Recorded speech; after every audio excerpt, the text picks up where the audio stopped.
so to speak. PC. Forward. So to speak. PC. Forward. So to speak.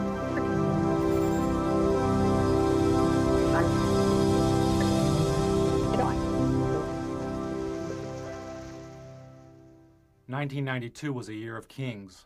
There was the LAPD beating of Rodney King, videotaped from an apartment balcony, and the hovering coverage of TV cameras and helicopters circling the city as the public rebelled. It was nearly 25 years after the assassination of Dr. Martin Luther King, and Bill Clinton, a child of the 60s, was campaigning to become commander-in-chief, a king among the contenders. Hold on just a minute. Here's Larry King. Hello? Then there was Larry King, who was anointed as the father of talk show democracy because TV viewers could phone his program and ask the candidates questions on the air. The viewer calls to King's show was seen as a seed of a future TV democracy in which citizens could vote for a candidate or pending legislation by picking up a special remote control and voting yes or no. Taking viewer calls on Larry King's show is TV evangelist Pat Robertson, whose organization, the Christian Coalition, seeks working control of the Republican Party by 1996. I'd like to ask Mr. Robertson two quick questions. One, what he thought about the Bush quail commercials. Were they effective? Should they have had more family values on them? Also, how can you say you want a party of inclusion when you're so blatantly anti-gay? Behind the scenes and off the air, Robertson's media advisor tells Robertson how to turn around or spin the caller's question. You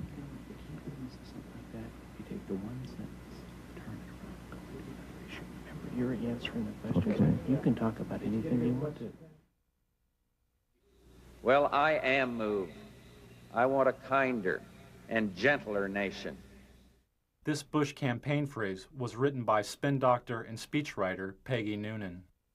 Because America is so infused by media that we are all spinning in a way. We're embellishing our story. Embellishment is okay. There's... What's not okay? Where does spin begin? The disingenuous part, the calculating, this isn't the whole truth part. If he tries to corner you on Buchanan, do the same thing, slide off it. Go back to the inclusion. You gotta expand the party, and you gotta bring everybody together. You can't worry about the problems of 1992. You gotta look ahead to 96. Focus on the future. So to speak. PC. Forward. So to speak. Anyone with a home satellite TV system, like the ones you see in bars or in people's yards, could have picked up Robertson and his spin doctor chatting off air.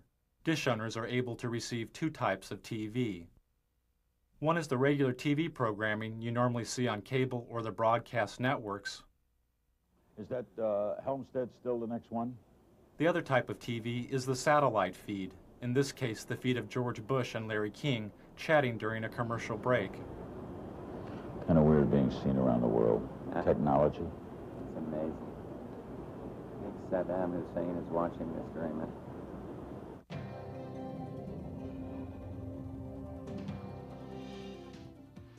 Satellite feeds are used by the networks to transmit images of news events from around the world. An event covered by the network is transmitted up into space to a satellite. The satellite receives and retransmits the image of the event back down to Earth to the network's headquarters, where the video image is edited and contextualized as television. The home satellite dish owner can watch regular TV, or they can tune in the satellite feed and see the event before it has been packaged by the networks as television. In 1992, I bought a couple of satellite dishes and spent the entire year flipping through the channels looking for feeds. I'd lock onto a satellite and go channel by channel through its transmission, recording the feeds. Then I would move on to the next satellite, and the next one, and the next one. By the end of the year, I'd recorded more than 500 hours of feeds. Don't put a lot of that garbage on it. What is this? Are we on the national?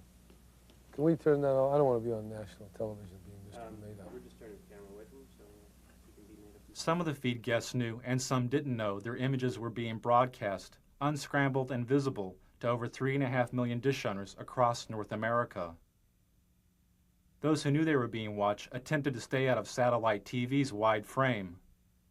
But after spending hours a day inside of a television studio, television had become their home.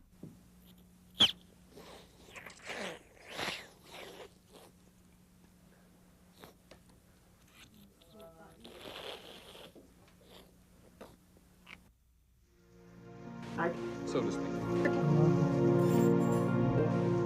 PC. Forward. So to speak. PC.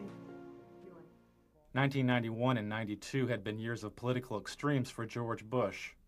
After the Gulf War in 1991, he had the highest approval rating of any president in modern history. But as the U.S. economy fell, so did Bush's ratings and his health. He and the First Lady Barbara Bush developed a thyroid condition known as Graves' disease. As Bush's ratings fell further, he decided to appear on Larry King's show. His appearance marked the first time a U.S. president had been on a call-in talk show in over 15 years. You feeling well, by the way? Yeah? Are you feeling well? You're good. Lucky. Running still and played tennis yesterday. What is that disease you had? Crohn's? No, not Crohn's. Just thyroid. I don't know what it's done. What are they? They drug treat it, right? Take the drug every single morning. Little blue thing, Synthroid or something. And it wasn't hard. It's what the thyroid does to make your heart fibrillate. But it's been very good. Now, I took Halcyon for a long time after my heart surgery. Are you often in? I don't know that it's bad. Like It's the best sleeping pill in the world, but not daily. no, oh no. Okay. Now it's gotten such a bad rap. Halcyon had gotten such a bad rap that its product license in Britain was provisionally withdrawn. Some users of the drug complained of amnesia, anxiety, delusions, and hostility. When Bush started the election year, he was taking a sedative during a visit to Japan when he fainted and threw up on the Japanese Prime Minister. For Bush, the image of the event could have been devastating. News stories of Jimmy Carter's fainting created a symbol of a failed president. It haunted Carter throughout his campaign and helped Ronald Reagan reach the White House. The first minute of Bush's fainting episode and the reaction of the frightened dinner guest was not released by the networks and is not seen here. Only this footage after the initial fainting was made public. Newsweek magazine published a story about the event with photographs from the censored Bush fainting episode, but the photographs obscured the view of the president's face. All traces of Bush's nauseating performance would be cleaned up by the White House television crew. Even this mantle photo of Bush's face next to a white baby's blanket may have looked too much like his face in Barbara's white napkin in Japan.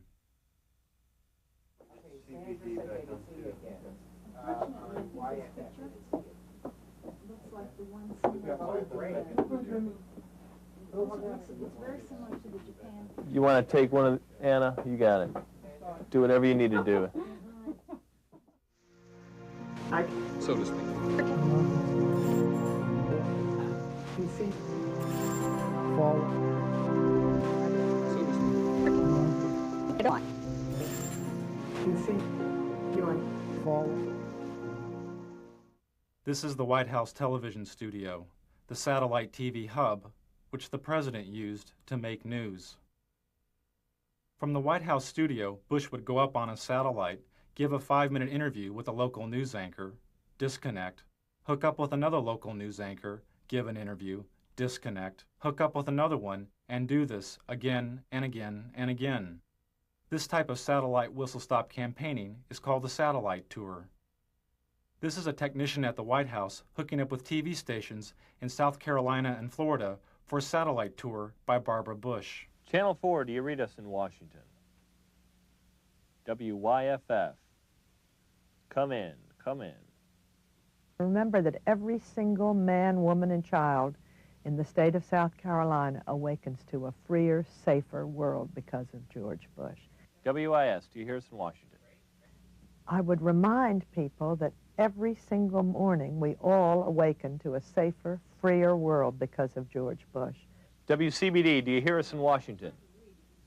And Nicole, I would remind you and the people of Florence that all of us awaken every single day to a freer, safer world because of George Bush. WCSC, do you read us in Washington? They themselves awaken every single day to a freer, safer world because of George Bush. Campaigning via the satellite tour allowed the candidates to cover long distances. But there was another major benefit. They could bypass the national TV networks. There was no need to feed through the TV network center and on to the local stations. The campaign was now the center and its own television network. This is great. I love these.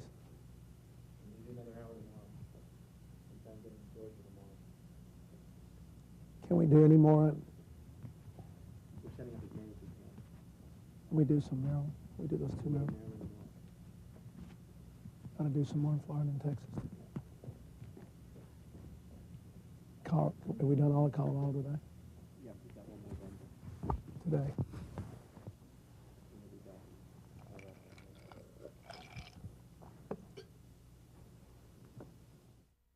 Another way the candidates made news was by creating their own TV news stories called the video news release. The video news release was given free of charge to local TV stations. Sent via satellite by the candidate, the video news release consisted of a campaign-produced TV news segment, complete with intro text for the local TV anchor to read, and a news story edited by the campaign.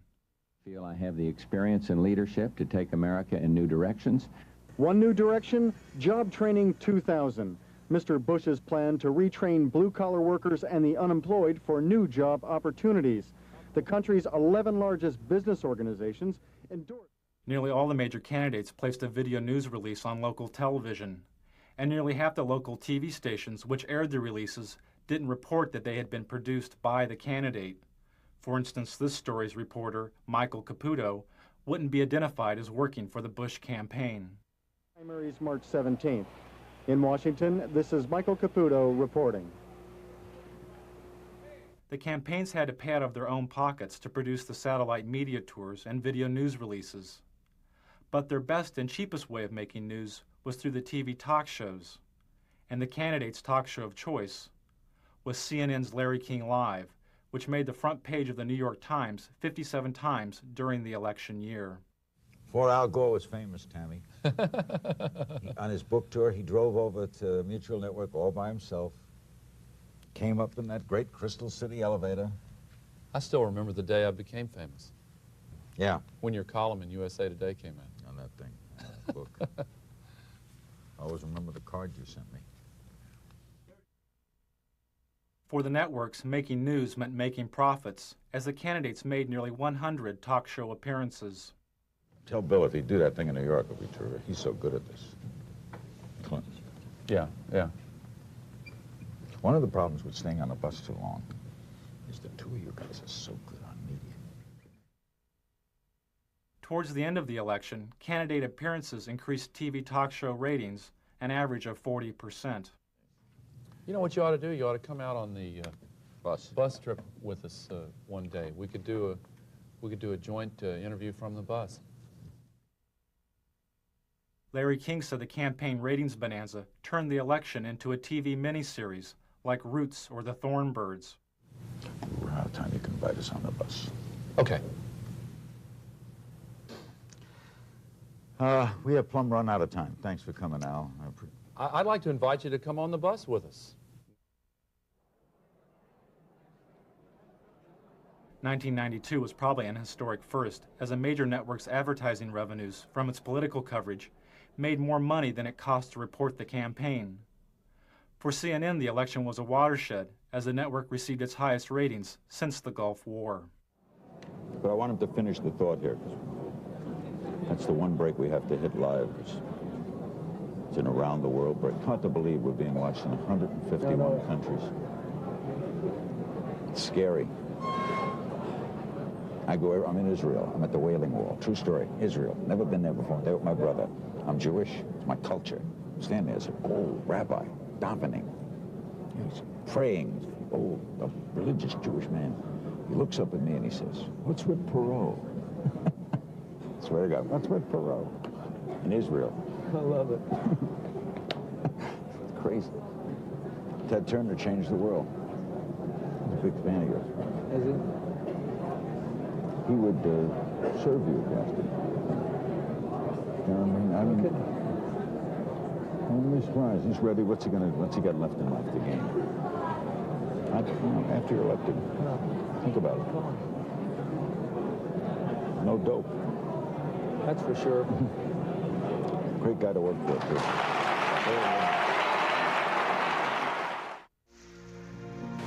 So to speak.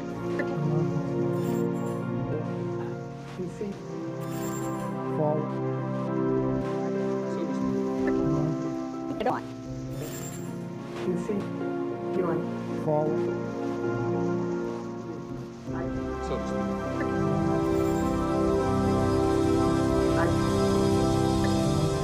Get on.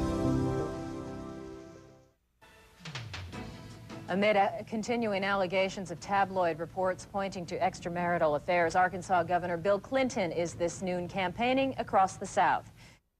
Hello, Mike. Everybody in America who's had problems in their marriage, who either wound up divorced or who got back together, votes for me. I'm a shoo-in. Can you hear me? I figure if everybody in Maryland who's ever had trouble in their marriage and they're still together, or who's ever been divorced votes for me, I'm a shoo-in. Hello? And you know, if every American couple who's either been divorced or had problems and stayed married votes for me, I'm a shoo-in for re-election. I think the American people are smarter than the pundits. Before Clinton was shooed into office, he had to compete against a host of other Democratic candidates. The media focused on 4 of these candidates, but Larry Agron was a 5th candidate the press did not report on. There's no makeup here? During the 1992 U.S. Conference of Mayors, the New York Times reported that, quote, "Dozens of mayors seem to agree on one thing. The single candidate who truly understands urban needs is Larry Agron," unquote. They promised to bring this stuff over. None of the networks mentioned Agron's presence at the convention. How about if I run over that Super Saver? One of Agron's staff had to run over to the Super Saver and buy some makeup because the network had broken its promise to provide it. This was typical of the media's treatment of Agron. When he appeared at this Democratic candidates forum, this Associated Press photo simply cropped Agron out of the frame. During the New Hampshire primary, the TV news reported the polling numbers of the top 5 Democratic candidates: Brown, Clinton, Harkin, Kerry, and Tsongas. When Agron moved into a 3-way tie with Harkin and Brown with 2% of the vote, most of the TV news didn't mention Agron.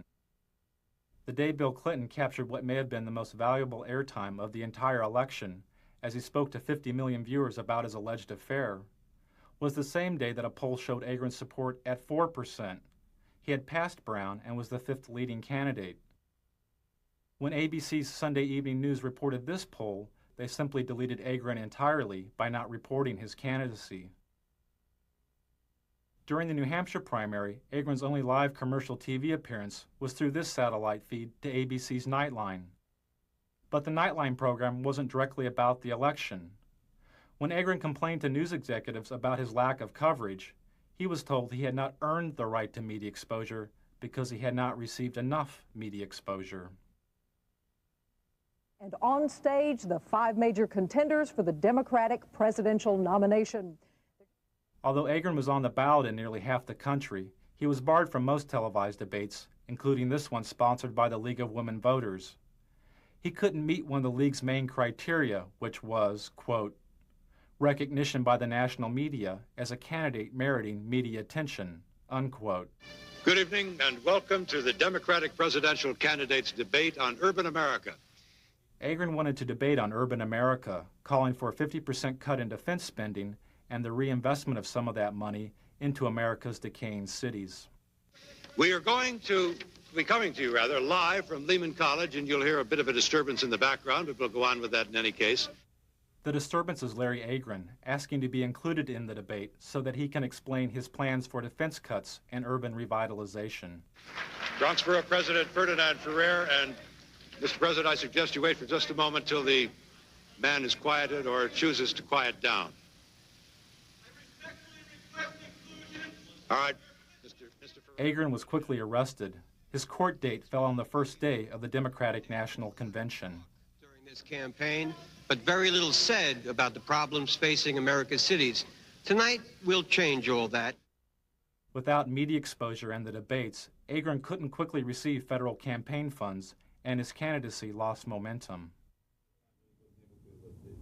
You look all right on camera. What's that? You look all right. There's no hot spots. So. Really? Okay. Well, you just got a mustache that shows through here. Okay, why don't you go get some stuff, Mike?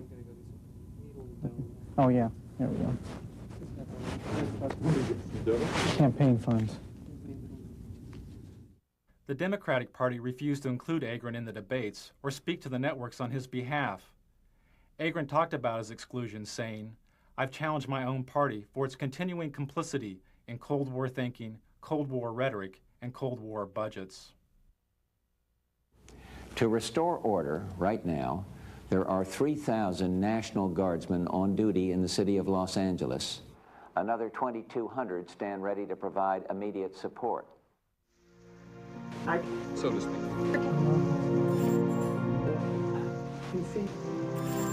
Forward. So to speak. Get on. Forward. Oh, what a beautiful morning.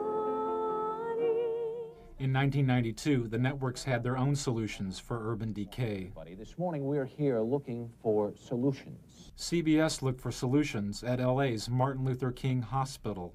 Well, a hospital like Martin Luther King can see more trauma than all of Western Europe does in a year. In fact, there's so much trauma there that the U.S. Army sends its combat surgeons there so they get a sense of what these very severe wounds were like. In fact, when I was in the Gulf War, a number of the senior combat surgeons had trained right here at Martin Luther King Hospital. Dr. Bob, thanks. Before he went on air, part of Dr. Bob's diagnosis was cut out because it was too obtuse.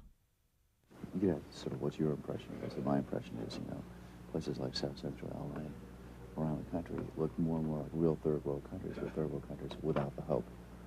That is, they have no medical care, they have no real economy, and yet in a third world country, it's developing. There's some onward development, there's some vision for the future. Well, your impressions of the medical care, are you talking about? I think that gets too obtuse. How about if I were to ask about the level of the trauma care here has always been considered superior, has it not, to other parts of the country? Cook, yeah, 30 seconds. Yeah, it's the best, you know, Why gunshot. don't I say something like that? Okay. As the conditions of the cities became obtuse to the networks, they turned to the suburbs to render a verdict on the campaign. And later, eye on the campaign, you will see and hear some of the suburban voters who may very well decide this election.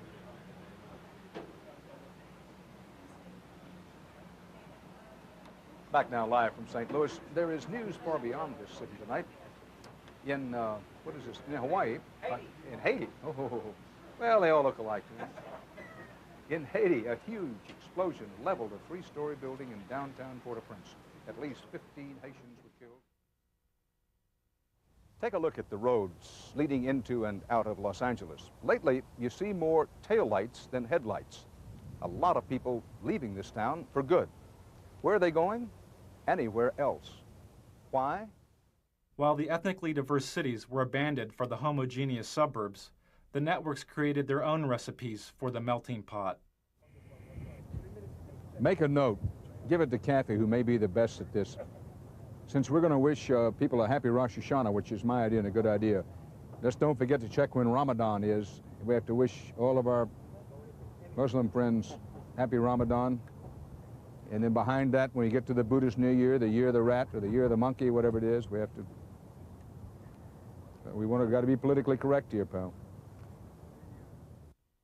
After 4 Los Angeles police officers were found not guilty of assaulting Rodney King, the TV news moved away from the residents of LA and into the sky with 13 television-equipped helicopters. No justice, no peace. No justice, no peace. I'm sorry, we're still hung up in our court here. They're just marching up and down the streets, and they formed a big bulkhead here at the end of the corner. The distant coverage in the sky was emulated on the ground by the scarce street reporters who tried to glide by without speaking to the protesters of the verdict. With the chants, no justice, no peace is what they're chanting. You can hear them now. We can keep going here. Well, let's go. No justice, no justice, no peace. No justice, no peace. We ain't got nothing to say. Change, people. There should never been a change of venue. No justice. There should never been a change of venue. And as a result, this is what you have. This is what you have. There's not Crips down here. There's no Bloods down here. There's just concerned citizens down here that don't like the way the system is done. This is what we're talking about. Could you tell me, sir, could you tell me? Could you tell me? The police are closing in. They're trying to surround us. Okay, they're off. No justice. You did that, they cut us. Huh? They cut us when you did that. No justice, no peace. The voiceless scenes from South Central LA, where nearly 50% of the children live in poverty, was contextualized by the $600,000 a year TV news anchors. As the looting goes on in a senseless fashion, people arguing for sanity on the one hand, simultaneous looting in a random fashion for things that people can't even use. 25 years ago, the media's coverage of the riots in the Watts area of Los Angeles was called racially divisive by the federally empowered Kerner Commission. The commission was formed in order to find the root causes of the urban violence of the late 1960s. It found that one cause was the massive economic collapse and poverty of the cities. The other was the media. The Kerner Commission found the media guilty of failing to communicate to all ethnic groups the complex and fundamental problems of race relations. This LA news anchor made these comments moments before reporting the verdict in the second LAPD beating trial of Rodney King. Okay, I'm standing by, ladies and gentlemen. We don't have shit to say. We don't have anything to do, but by God, the management of this company deems it necessary that I come on the air in the morning and shock the shit out of all of you. In just half an hour from now, the jury in the federal Rodney King beating trial will be back in session. The Kerner Commission said media's failure to communicate was caused in part by the media's shockingly backward hiring practices. Hardly any people of color worked as TV news directors, the people who set policy and make decisions. Television responded to the criticism by hiring cameramen, clerks, and makeup artists that were African American, Latino, and Asian American. For each of these ethnic groups, the number of TV news directors is a few percentage points above zero since the Kerner Commission's verdict 25 years ago. You announce that they get rid of their gate tomorrow and they'll stop tomorrow. You announce that. As the networks covered over the voices from LA, the candidates told the story of their own. I felt anger. I felt pain. I thought, how can I explain this to my grandchildren? His was very effective. Yeah. What? Bruce's story was great. No, and also when he talked about talking with Barbara and the kids about How to explain this to my grandchildren was great. And given the fact that this is a presidential election year, it's also a challenge to the man who would challenge the president for the country's leadership. But if you can really tell one good story about you.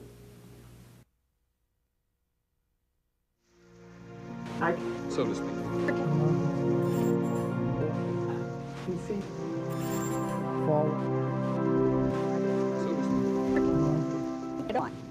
Of course, everyone knows the old rhyme. In 1492, Columbus sailed the ocean blue. We know his voyage took him to the New World, and his arrival changed the world forever. But beyond that, much about Columbus remains the subject of some dispute. During the celebration of the 500th anniversary of Columbus's discovery of the Americas, the only satellite feed I found with a Native American guest was this feed to a local morning talk show. The guest is a historian and a member of the Cherokee Nation.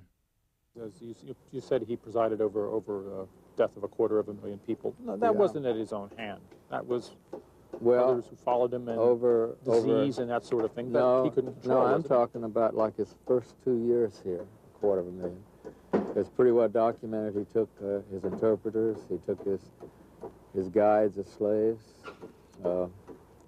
He chopped off the hands of anyone over 14, any male over 14 who couldn't bring him gold. He took women as sex slaves for his men. Dr. Mattei, I want to thank you very much for coming by. Thanks for spending some time with us this morning on the Good Morning Show. You're welcome. That was brief. Okay.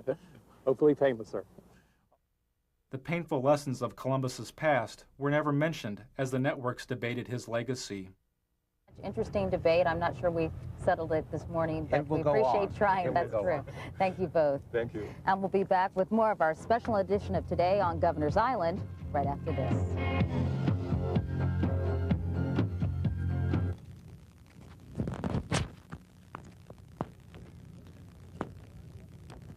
What did he say that made any sense? Anything? They just, you know, think that he ruined the paradise and had no respect for nature and treated the Indians like dog do and...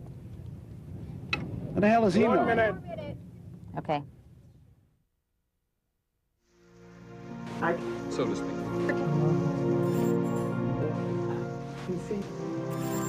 Forward. So to speak. Get on. Forward. I think I'm pregnant. The woman on the screen is Murphy Brown, a fictional TV sitcom character. Doesn't help matters when primetime TV has Murphy Brown. He is talking about you. Epitomizes today's intelligent, highly paid... Vice President Dan Quayle blamed the LA riots on its citizens' lack of family values, instilled in part by the Murphy Brown TV character. He said it was not economic poverty, but rather a poverty of values promoted by the Brown character, which caused the burning of LA. Highly paid professional woman, mocking the importance of fathers by bearing a child alone and calling it just another lifestyle choice. Politicizing sexuality was not new to Washington. I'm an executive producer. I'll just executive produce this baby. Sexual politics helped Ronald Reagan reach the White House and gave birth to the new religious right.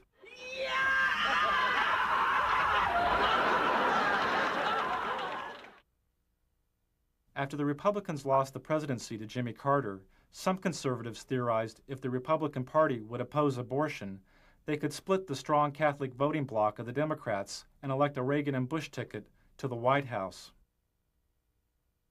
As a senator, George Bush was against outlawing abortion.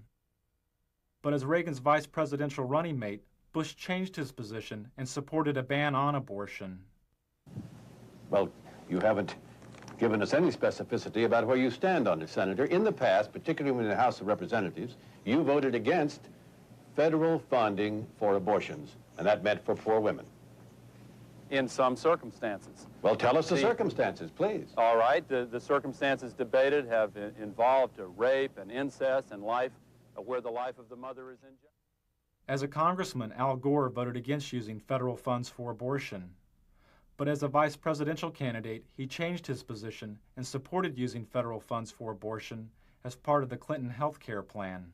That's what freedom is all about. That's what tolerance is all about. That's what our country stands for. Well, I'm still confused. I'll try one more time. When you voted against federal funding for abortions, except under the three circumstances you outlined, had your vote carried the day, you would have imposed your belief on poor women in this country. There was no and there is no national health insurance program today. We do not have the kind of comprehensive coverage. After the abortion questions, Gore's media advisor tells him how to turn around or spin the A question. Don't want to be afraid to turn the question. If they ask about A, just say, listen, Sam, you know, I want to talk about, you want to buy it now. I want to talk to A about, and then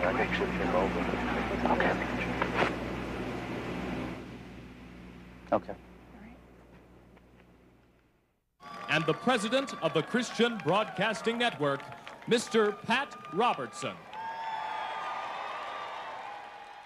The 1992 Republican National Platform called for a complete ban on abortion, Nearly 30% of the platform committee was controlled by the Christian Coalition and its president, Pat Robertson.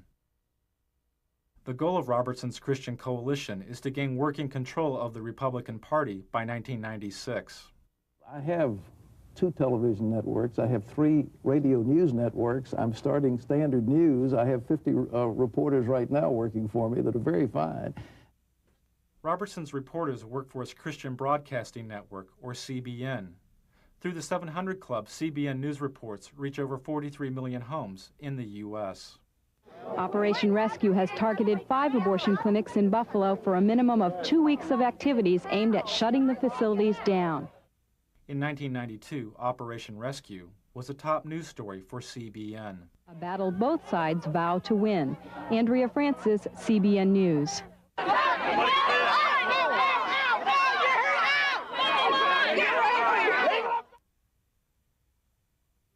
On the first day of the Republican National Convention, Operation Rescue broke through this line of clinic defenders and blockaded an abortion clinic near the convention site.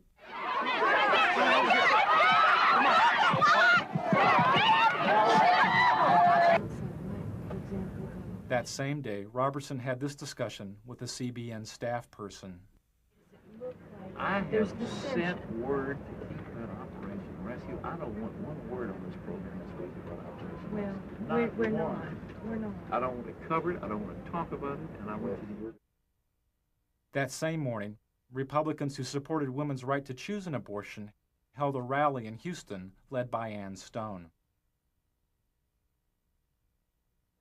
Ann Stone, avalanche route there. I mean, we felt like we should cover it as in... Don't cover anything about the abortion debate any longer. It doesn't matter. They passed the platform.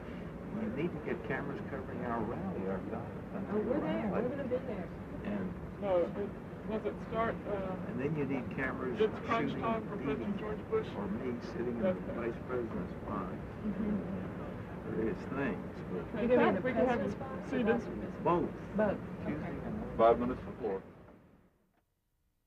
But I believe in objective news. I believe in balanced news. I don't want to slant the news. I just want to tell it like it is.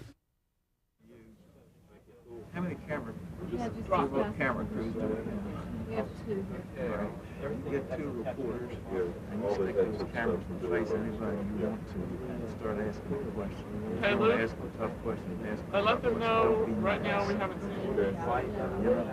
I mean, get out there. Don't even say who you're from. He doesn't show them. We'll just go from the What do you think is the president of Texas? You think this thing in Persian Gulf, there might be a military gimmick? You think that's election? I mean, stick it to we'll discuss with them. You know what I'm saying? I mean, and the camera right in their face. Senator, go up and ask you a question. Boom. We'll do. We'll do it. If they want to play hardball, we play hardball. I'm not sure at that point there's going to go on. Televangelists play some of their hardest ball at the expense of the gay community by using the AIDS crisis. 52, 796. It was a squeaker, but we made it. And the totals are going. By 1985, viewers were giving an estimated $100 million a year to Robertson's TV program. When televangelist Jim Bakker was sent to prison for mail fraud, and Jimmy Swaggart was caught with a prostitute, viewer donations to televangelism plummeted. A lot of broadcasters are gone. Some needed to, some it was financial pressure. Televangelist Jerry Falwell's ministry was nearly bankrupt. Then he sent out a fundraising letter which claimed AIDS-infected homosexuals were purposefully infecting citizens by knowingly giving their AIDS-infected blood to blood banks. In the fundraising letter, Falwell said, quote, "They know they are going to die, and they are going to take as many people with them as they can," unquote. His ministry was revived.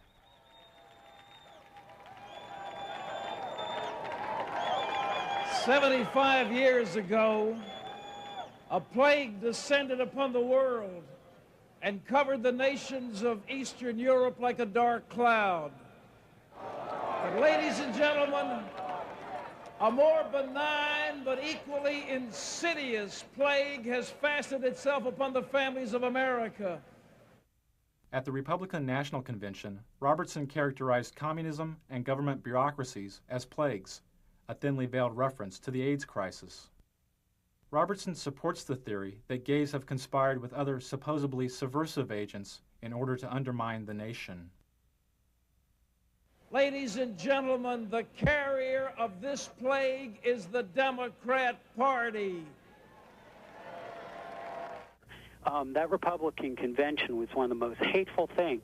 I'm a Republican, but I'll tell you what, Pat Robertson personally was one of the reasons why I voted against George Bush. Okay, now, Pat, he's saying you would not let a pro-choice person chair your party, or you would try to stop it.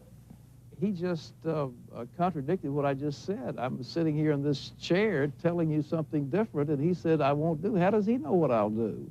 I think if he obviously didn't hear my speech at the convention, because it closed with a beautiful story of a lovely lady holding a little starving child in her arm, and it was a call for a better world and one nation under God. I can't see how anybody said that was hateful. I don't know where he's coming from, but there's something there that is not just on the surface, I think, because I didn't say the things he said I did. We'll be right back with Pat Robertson and Lynn Martin and more of your phone calls on Larry King Live, then Tina Sinatra. Don't go away.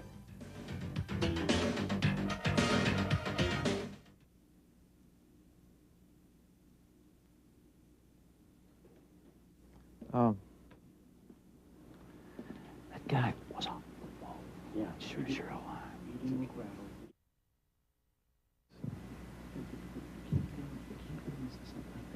take the one sentence, turn it around, go to the other issue. Remember, you're answering the questions. Okay. You can talk about anything you want to. Yeah. What's that? Did you get a good question? No. This last one is. The last one, I didn't get I it. said, who in the heck is screening these calls? I've had one person call him a bigot, I've had another person call him a zealot. Let's get some balance out there. Well, the last one. It's too late.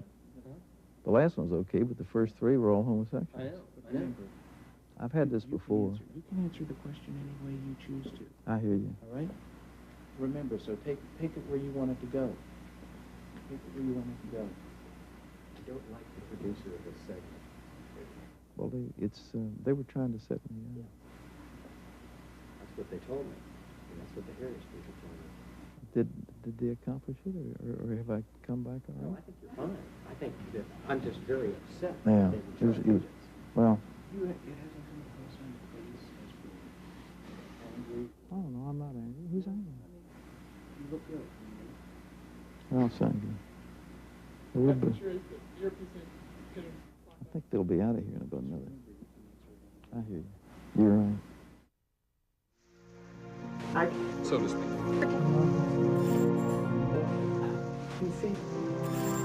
Fall. So to speak. Fall.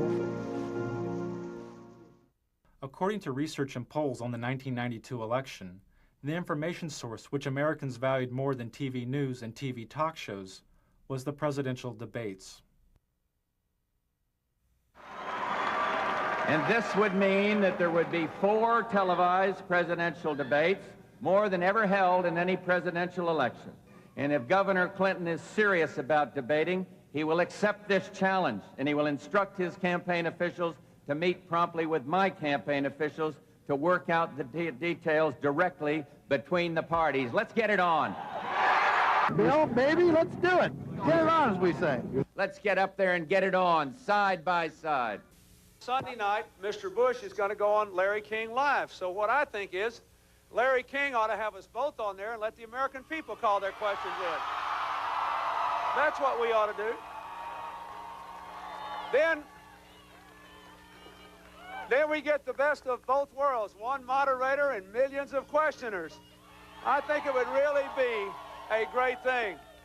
So I've asked our people to contact Larry King and see if we can arrange it. I'm ready to go. Let's get it on. Hi, Tom, can you hear me? Yeah. They've just confirmed both sides. They're meeting at 8 o'clock tonight. Okay. I think it's at Mickey's office. Malik, Teeter, Darman will attend for the president, and they have turned down Larry King, so I've rewritten my live lead.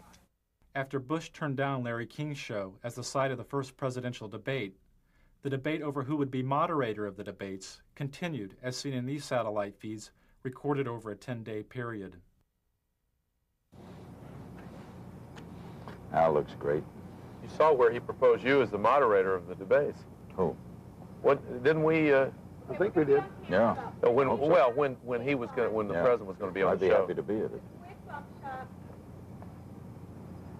That shocks me. I think they'd. I think I'd be a fair amount. You'd get a very fair. Yep, I do too. I'm the fairest person, I think. I'll let you know. Try. Right on.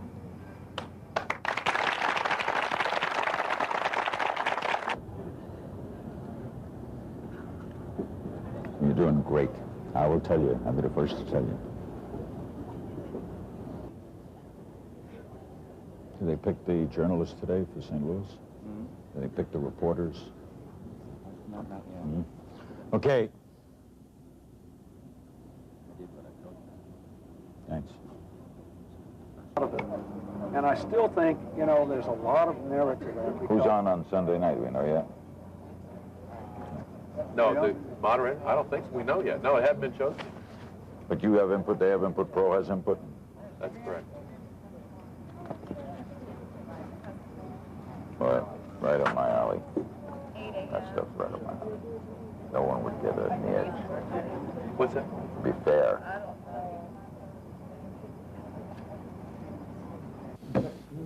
You'll sit best in the debates because you don't come with any baggage. You could elevate it. Every time we talk about something silly, you say, come on. What are we wasting time? To me, you sit very effective. You could have a great effect on this life. Just let's go get it on. Get it on, so to speak. King was never chosen as a moderator of the debates. Good evening and welcome to the second of 3 presidential debates between the major candidates for President of the United States.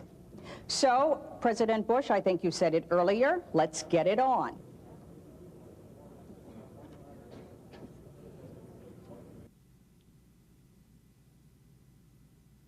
Good morning. The latest presidential polls show President Bush is closing in on Bill Clinton in the final week before the election. One poll shows the 2 candidates are almost even. A CNN USA Today poll shows Clinton and Bush virtually deadlocked. 4 days before the election, George Bush made his final appearance as president on Larry King's show.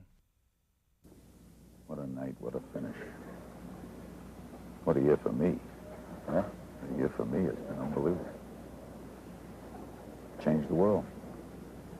It's different. CNN poll today? Mm-hmm.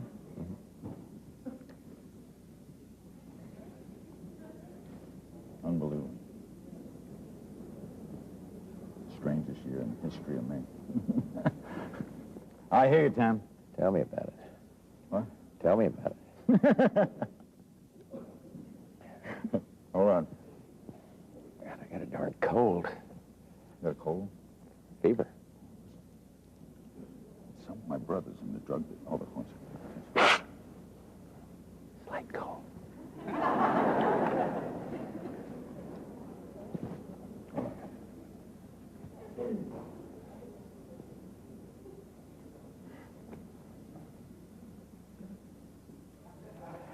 Thanks, Patrick. Right ahead, a historic evening. 90-minute special, Larry King Live, with the President of the United States and your phone calls. It's next from Racine, Wisconsin. Don't go away.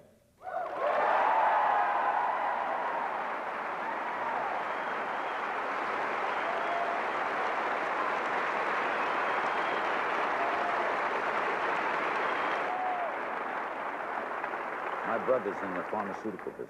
He says there's a new pill coming from Israel, better than Halcyon. You mean for sleeping or decongestant? Great.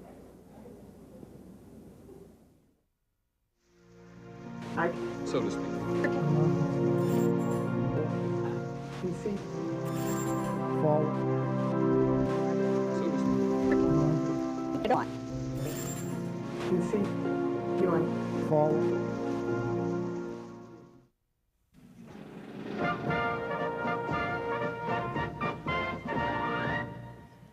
We're back. It's now shortly after 9 o'clock in the east. Polls are still open in the west, of course, in the mountain time zone as well.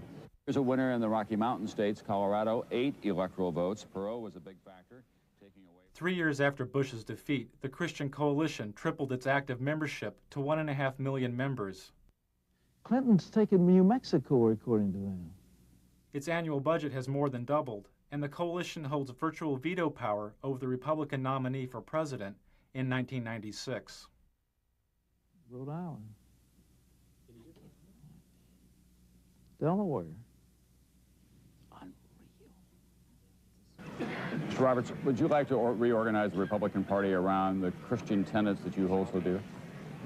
I would like to see a winning coalition like Ronald Reagan had. I think we've got to get economic conservatives together with social conservatives and some who are foreign policy advocates of the foreign policy initiatives that we've seen very successfully over the last 10 or 12 years, and to put together that coalition. And I think that the last thing we need is recrimination and finger pointing and that sort of thing. It's good. The Republican Party will probably have a splendid opportunity if we have some economic collapse in the next 2 or 3 years to come back strong in '96.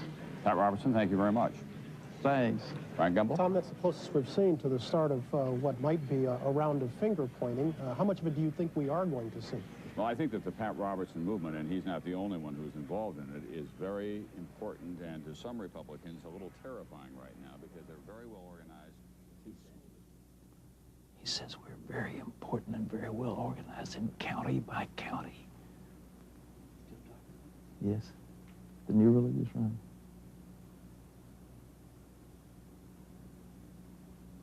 They'll organize out of sight of the conventional machinery and then go out and win.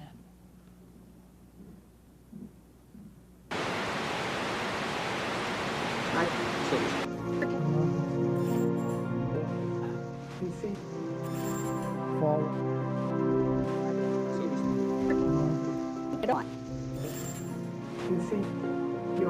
Forward.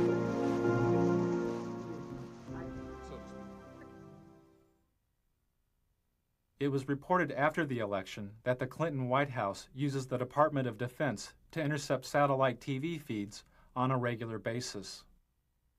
This monitoring practice started during the 1992 election, as Al Gore's wife, Tipper, found out during the campaign.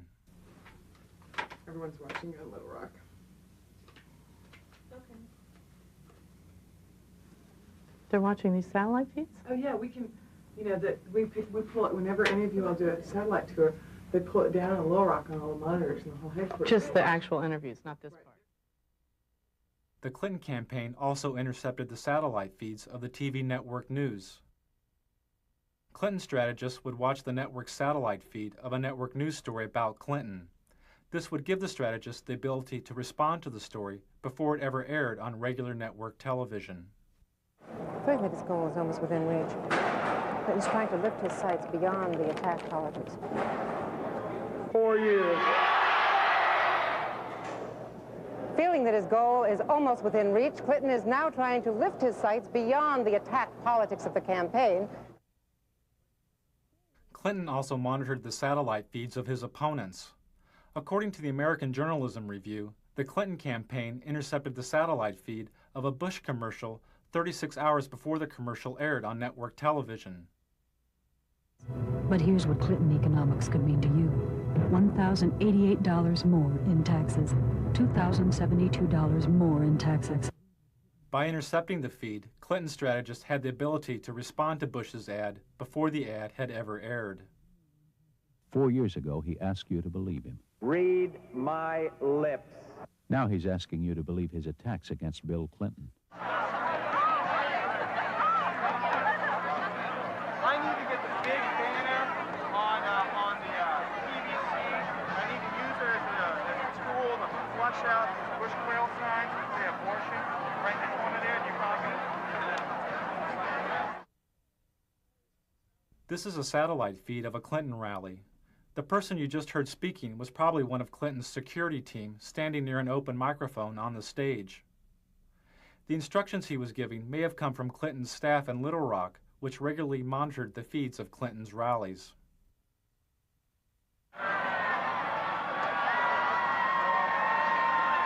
Don't point, I know, there's somebody who ripped that Dodger sign in half with a pizza. Somebody's got to